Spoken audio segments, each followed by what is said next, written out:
സ്വർണ്ണ മാമ്പഴം. ചക്രവർത്തിയുടെ അമ്മയ്ക്ക് വളരെ പ്രായമായിരുന്നു.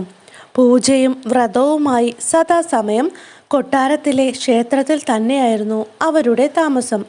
ഒരു ദിവസം രാജമാതാവ് ചക്രവർത്തിയോട് പറഞ്ഞു, മോനെ, അമ്മയ്ക്ക് കുറച്ചു ദിവസമായി മാമ്പഴം തിന്നണമെന്ന് വലിയ ആഗ്രഹം. അതിനെന്താണമ്മേ? അമ്മയ്ക്ക് ഞാൻ നല്ല രത്നഗിരി മാമ്പഴങ്ങൾ തന്നെ കൊണ്ടുവന്ന് തരാം. ചക്രവർത്തി ഉടനെ തന്നെ രത്നഗിരി മാമ്പഴങ്ങൾ കൊണ്ടുവരാൻ മന്ത്രിമാരോട് ഉത്തരവിട്ടു. പക്ഷേ മാമ്പഴങ്ങൾ എത്തും മുമ്പേ അമ്മ മഹാറാണി അന്തരിച്ചു. രാജാവിന് വല്ലാത്ത ദുഃഖമായി. അമ്മയുടെ അവസാനത്തെ ആഗ്രഹം സാധിച്ചു കൊടുക്കാനായില്ലല്ലോ.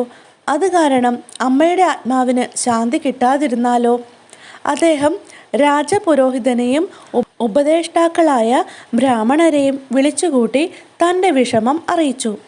രാജപുരോഹിതനും ഉപദേഷ്ടാക്കളായ ബ്രാഹ്മണരും മുഖത്തോട് മുഖം നോക്കി. ധാരാളം പണമുണ്ടാക്കാനുള്ള അവസരം ഇതാ വന്നു ചേർന്നിരിക്കുന്നു. രാജപുരോഹിതൻ എഴുന്നേറ്റ് നിന്ന് അറിയിച്ചു, മാമ്പഴം തിന്നണമെന്ന അവസാനത്തെ ആഗ്രഹം പൂർത്തിയാകാതെയാണല്ലോ അങ്ങയുടെ മാതാവ് നാടു നീങ്ങിയത്. അതിന് ഒറ്റ പരിഹാരമേ ഉള്ളൂ. അമ്മ മഹാറാണിയുടെ ശ്രാദ്ധത്തിന് ബ്രാഹ്മണർക്ക് രത്നഗിരി മാമ്പഴത്തിൻ്റെ വലിപ്പത്തിൽ ഓരോ സ്വർണ്ണമാങ്ങ ദാനം ചെയ്യുക. രാജമാതാവിൻ്റെ ആത്മാവിന് ശാന്തി കിട്ടും. തീർച്ച. രാജാവ് സമ്മതിച്ചു. രാജപുരോഹിതനും ഉപദേഷ്ടാക്കളായ ബ്രാഹ്മണരും സന്തോഷത്തോടെ പോയി. പക്ഷേ തെന്നാലി രാമന് മാത്രം അത് തീരെ ഇഷ്ടപ്പെട്ടില്ല. രാജപുരോഹിതൻ്റെയും ചങ്ങാതിമാരുടെയും അത്യാഗ്രഹത്തിന് ചുട്ട മറുപടി നൽകാൻ അദ്ദേഹം തീരുമാനിച്ചു. തെന്നാലി രാമൻ പിറ്റേന്ന് രാജപുരോഹിതനെയും ചങ്ങാതികളായ ബ്രാഹ്മണരെയും സന്ദർശിച്ചു. അമ്മ മഹാറാണിയുടെ ശ്രാദ്ധദിനത്തിൽ എൻ്റെ വീട്ടിലുമുണ്ട് ഒരു ചടങ്ങ്. എൻ്റെ അമ്മ മരിച്ചതും ഇതേ നാളാണ്.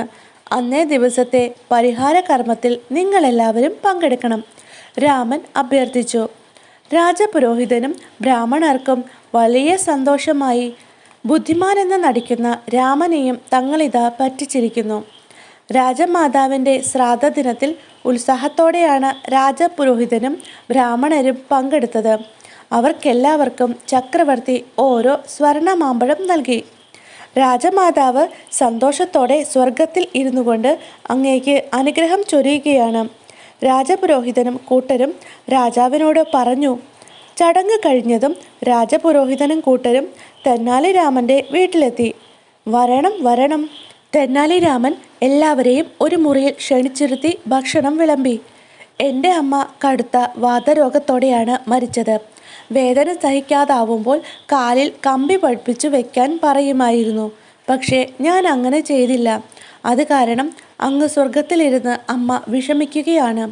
അതുകൊണ്ട് അമ്മയ്ക്ക് വേണ്ടി പഴുപ്പിച്ച കമ്പി നിങ്ങളുടെ ശരീരത്തിൽ വയ്ക്കാൻ അനുവദിച്ചാലും. തെന്നാലി രാമൻ വേലക്കാരോട് പഴുപ്പിച്ച കമ്പി കൊണ്ടുവരാൻ കൽപ്പിച്ചു. രാജപുരോഹിതനും കൂട്ടുകാരും അന്തം വിട്ട് തരിച്ചിരുന്നു. പുറത്തേക്കുള്ള വാതിൽ അടച്ചിരുന്നതുകൊണ്ട് അവർക്ക് ഓടി രക്ഷപ്പെടാൻ കഴിയുമായിരുന്നില്ല. തെന്നാലി രാമൻ വിടുന്ന ലക്ഷണമില്ലെന്നായപ്പോൾ അവർ രാമൻ്റെ കാലിൽ വീണു. ഞങ്ങളെ ഉപദ്രവിക്കരുത് രാമ. ശരി, ഉപദ്രവിക്കാതിരിക്കാം. ചക്രവർത്തിയിൽ നിന്ന് കിട്ടിയ സ്വർണ്ണ മാമ്പഴം മുഴുവൻ എനിക്ക് തരണം. തരാം, എല്ലാം തരാം. രാജപുരോഹിതനും ചങ്ങാതികൾക്കും എങ്ങനെയെങ്കിലും ഓടി രക്ഷപ്പെട്ടാൽ മതിയെന്നായിരുന്നു. അവർ സ്വർണ്ണ മാമ്പഴങ്ങൾ രാമന് നൽകിയ ശേഷം ജീവനും കൊണ്ട് പാഞ്ഞുപോയി. രാമൻ സ്വർണ്ണ മാമ്പഴങ്ങൾ രാജാവിൻ്റെ മുന്നിൽ വെച്ച് വണങ്ങി. എന്താണിത്? രാജാവ് അത്ഭുതത്തോടെ ചോദിച്ചു. രാമൻ സംഭവിച്ചത് മുഴുവൻ വിവരിച്ചു. അത് കേട്ട് ചക്രവർത്തി പൊട്ടിച്ചിരിച്ചു. രാമൻ എൻ്റെ കണ്ണു തുറപ്പിച്ചു. മാത്രമല്ല, രാജപുരോഹിതൻ്റെയും ഉപദേഷ്ടാക്കളുടെയും അത്യാഗ്രഹം നമുക്ക് ബോധ്യമാക്കുകയും ചെയ്തു. ധാരാളം സമ്മാനങ്ങൾ നൽകി ചക്രവർത്തി രാമനെ അനുമോദിച്ചു. കഥ ഇഷ്ടമായോ കൂട്ടുകാരെ? ഇഷ്ടമായെങ്കിൽ നമ്മുടെ ചാനൽ സബ്സ്ക്രൈബ് ചെയ്യാനും മറ്റു കഥകൾ കേൾക്കുവാനും, ഇഷ്ടമാവുകയാണെങ്കിൽ കഥകൾക്കെല്ലാം ലൈക്ക് ചെയ്യാനും ഷെയർ ചെയ്യാനൊന്നും മറന്നുപോകല്ലേ. ബൈ.